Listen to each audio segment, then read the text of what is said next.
Hello friends, looking at current affairs for 17th May. The news items picked up from the Hindu newspaper are these 14. We'll look at them in detail. The first one, FIR filed against Khatri on corruption charges. So this is Mr. Khatri, who is son of former finance minister Mr. P. Chidambaram. So here CBI has now conducted searches against him and even Indrani and Preeta Mukherjee. So their premises have been searched in connection with irregularities in FDI. So FDI had come to this INX media in 2007, and here it is alleged that it was beyond what was permitted by FIPB, Foreign Investment Promotion Board, and for this relaxations were done based on the political connections of these entities. So this now CBI investigation is going on. So this is significant only because of the political angle to it. So you should just know about it. You don't need to go in very much of the details of this matter. Next is IT raids over Lalu's land deals. So again, Lalu Prasad Yadav is saying income tax officials conducting raids and surveys in various locations because again Supreme Court has restored the criminal conspiracy charges against him in all the 4 fodder scam cases. So this was an issue which we had seen that Supreme Court had reinstated these cases. So now searches have been undertaken. Next is Karnataka's butterfly. So Karnataka has declared the southern birdwing butterfly as its official state butterfly. So it became the second state in the country to have its official state butterfly. So this is said to be the largest butterfly as such, which is found indigenously in India, and it has the colors which Karnataka calls its colors, red and yellow color. So that's why this butterfly has been declared as the state butterfly. The only other state, the first state to have a state butterfly was Maharashtra, which in 2015 declared blue mormon as its state butterfly. So this is it, just you should know, because UPSC in biodiversity perspective in environment, UPSC has asked such a question earlier, so you should just be aware of this fact. Then next is soldiers in Siachen to get indigenous gear soon. So Siachen Glacier, it's called the highest battlefield in the world. It's around 20,000 feet high. So here Indian soldiers are safeguarding India's post. So for this they require even wearing the wearing which they have personal items as such, to socks, thermals, insoles, goggles, etc., which they require. Even they require these high altitude pulmonary edema bags, because at such high altitude it affects your skin. Edema means swelling. So all these essential items which are required at such high altitude, these are imported by the country. So gradually India is trying to indigenize this. So now attempts are being made in this sector. So this is being highlighted here. So even private sector and PSUs, defense PSUs are involved in this to indigenize these items. So that is the army spends 500 crore every year on basic personal items for soldiers here in Siachen Glacier. So here you can see this is the disputed area. So this is the LOC line of control, and the disputed area lies here. So this is the Indian ceasefire line. So there are demands to demilitarize Siachen Glacier because it results in loss of life, not just because of fighting, but because of such high altitude. The temperature there is quite low. So that also affects and takes lives of various soldiers. That's why there are demands, especially so from Pakistan too. But India is reluctant, because once we leave the glacier and Pakistan captures it, then it would be very difficult to reacquire it. So that is the concern here. You can see it's the highest, coldest, costliest battlefield as such. You can see the glacier here, Siachen Glacier. It's called the second largest glacier in non-polar region in the world. So second longest. So it's around 74 kilometers long, Siachen Glacier. So this India's Operation Meghdut in 1944 was successful, and it preceded, means it happened before Pakistan's planned Operation Ababeel by just one day, and India was capable of occupying this Siachen Glacier. So, but the cost which is incurred per day to sustain the soldiers, to sustain Siachen Glacier, is around 4 crores. Casualties are also high. So these are the concerns too, and it has strategic importance. The Siachen Glacier has strategic importance because it prevents Pakistani and Chinese armies from linking up. So then they can control the Karakoram Pass too. So in this Karakoram range, the Siachen Glacier is located. They can threaten India too. Ladakh region will come under control of them. That's why India does not want to leave the Siachen Glacier. So this is there.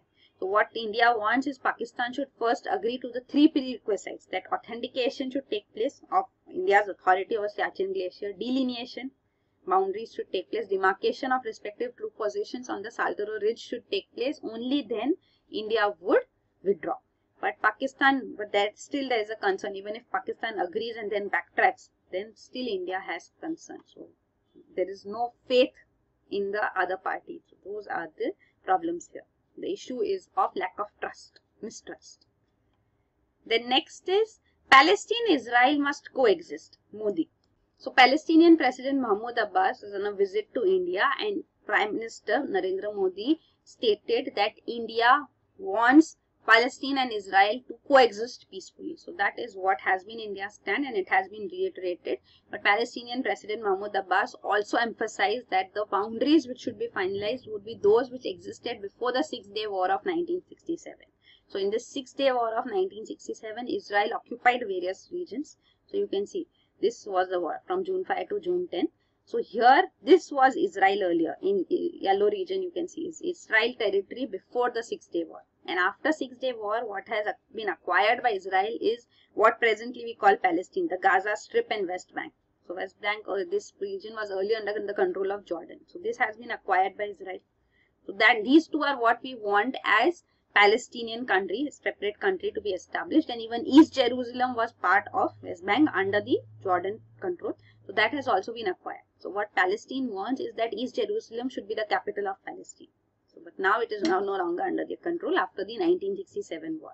Also, two other regions which were acquired were Sinai Peninsula. This Sinai Peninsula belongs to Egypt, but it has been occupied by Israel, and also Golan Heights, which belong to Syria, but it has been taken over by Israel. All these regions have been taken over in the Six-Day War of 1967.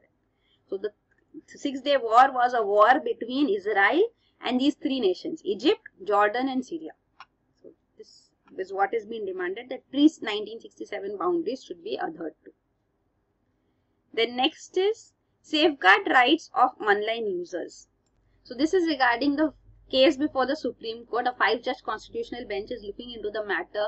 It is the WhatsApp Facebook deal, in which WhatsApp has agreed to share details of users, the images, videos, messages which are shared by them to Facebook. So this deal is being protested against. A petition has been filed, and the Supreme Court in this matter now has asked the government, that it has advised the government that it is their duty to ensure that subscribers of online service providers are not entrapped by them.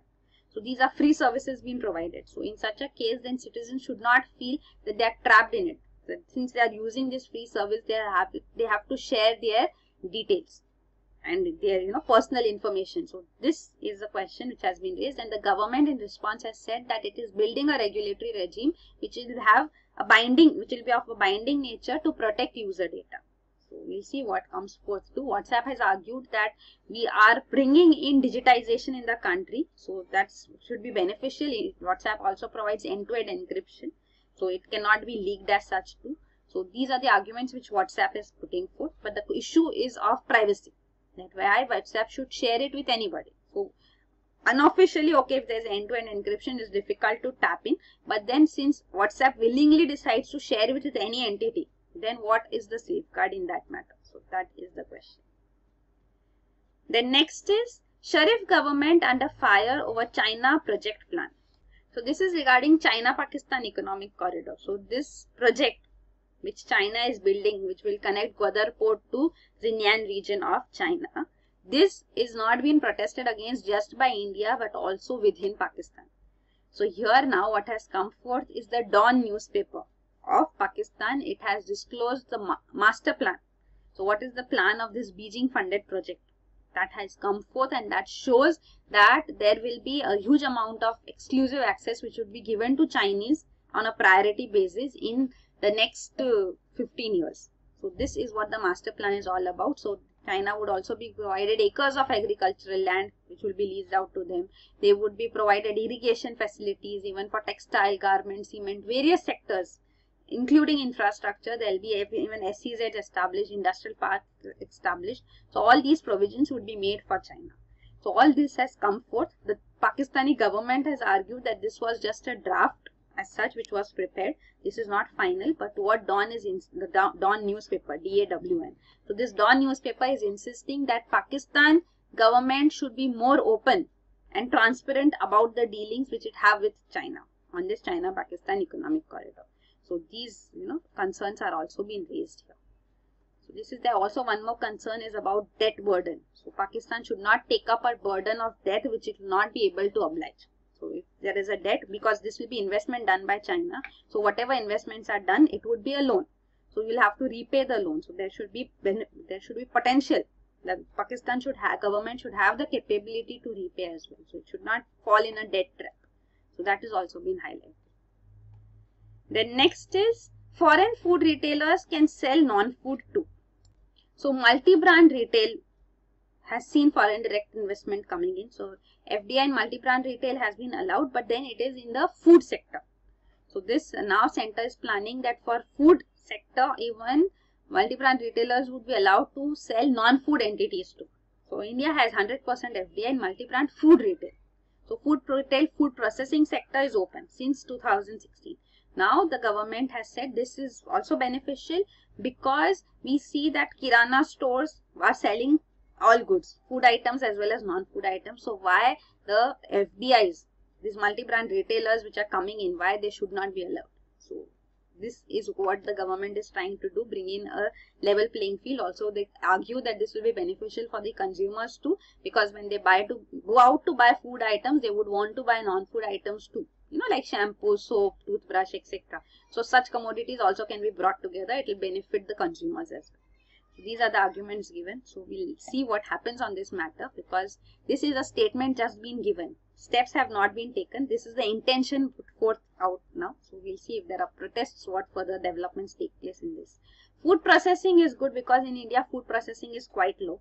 So only 10% of our food is processed as such now. So that would be one sector which can develop. Even food rotting, getting wasted, even farmers getting a better price is expected. Whether it may turn out to be true or not is another factor. When market economy comes into play and these are huge retailers, foreign investors who are in place, then whether they would be giving sufficient money in the hands of farmers. So direct dealings would take place, but then what prices would be negotiated and who would have an upper hand is another matter in that case too. But yes, multi-brand retail in food and now non-food may also be added is being hinted. Then next is National Employment Policy this year. So Centre has also stated that sector-wise national employment policy would be brought out in this financial year in few months. So the concern is that in informal sector jobs have been created, but in formal sector it has been difficult. We had seen earlier too that people do not take up a job because after attaining the educational levels that they have, there are no jobs available at that level for them. So this concern has been stated here too. In India, unemployment rate has gone to a 5-year high now. So this is a concern here. But the thing is that 92% of workers in the country are engaged in informal employment. So developing jobs in formal sector is a concern and government is struggling how to provide for that. Even IT sector presently has suffered because of job cuts, because of even US H1B visa policy being changed. So this is mentioned here.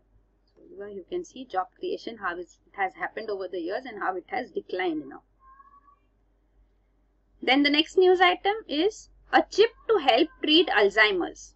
So this is regarding a team of scientists from university in Australia. So here these scientists include even an Indian origin researcher. So they have developed a new material. So what will this be? This is called brain on a chip. So these are brain cells which have been grown on a semiconductor wafer. So this has been patterned with nanowire. So they act as a scaffolding. They show the route about how the brain cells should grow.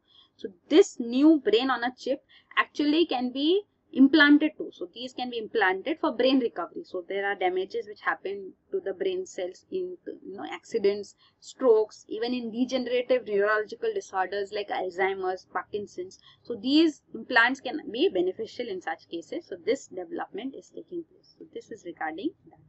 So Alzheimer's disease, these are the diseases which are developed when you can see here the brain cells here, the neurons suffer. So plaque develops here. So these are diseased neurons. So then you can see these are called tau tangles, amyloid plaques and tau tangles. They grow in the brain and they damage the brain cells. So brain cells die and certain areas in the brain shrink and this results in this Alzheimer's disease. So here you can see that. So the most earliest symptom of Alzheimer's is also short-term memory loss, and then it can further degenerate and eventually it may result in death as well. Then the next news item is an uninhabited island of trash. So this is Henderson Island. It's a tiny uninhabited island in Pacific Ocean. So here it is seen, it's between New Zealand and Chile. So here it is also UNESCO World Heritage Site. So what has been found by researchers here is that this island is filled with trash. A lot of plastic has been found. It's around 38 million pieces of trash which have washed on the beaches here.